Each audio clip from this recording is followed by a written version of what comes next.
কখনো লিপস্টিক নিয়ে এক্সপেরিমেন্ট করা উচিত না। হাই, এখন রেডি হয়েছি, আজকে মানডে, অফিস যেতে হবে। আমার লিপস্টিক শেষ হয়ে গেছে, অনেকদিন আগে শেষ হয়ে গেছে, কিন্তু ল্যাদ খাচ্ছিলাম, ভেবেছিলাম যে এই মাসটা তো কষ্ট করে চালিয়ে নেবো যেভাবেই হোক।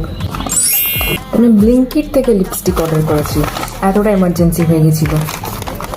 সো আমি এতদিন ইউজ করছিলাম হচ্ছে মেবেলিন সেন্সেশনাল লিকুইড লিপস্টিক, যেটা হচ্ছে shade 0 best baby, and this is মার্সের matte muse in the shade fashion insta 06।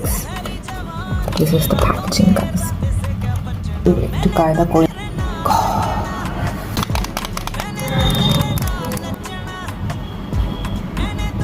consistency is really good, but this is what I have ordered. Creamy texture আছে এটাকে fix করতে হবে আমাকে lip লাইনারটাকে। Well, I have tried to fix it and now this is how it looks. somewhat fix তো হয়েছে, so এরকমভাবে জোড়াতালি দিয়ে চালানোর চেষ্টা করব মানে এরকমভাবে আমাকে চালাতে হবে, because this is what I have now, this is the only lipstick that I have নাও। মানে এরকমভাবে যদি মানডে স্টার্টই না হলো তো কি হলো আর মানডে। যাই হোক, এখন অফিস যাই, বাই।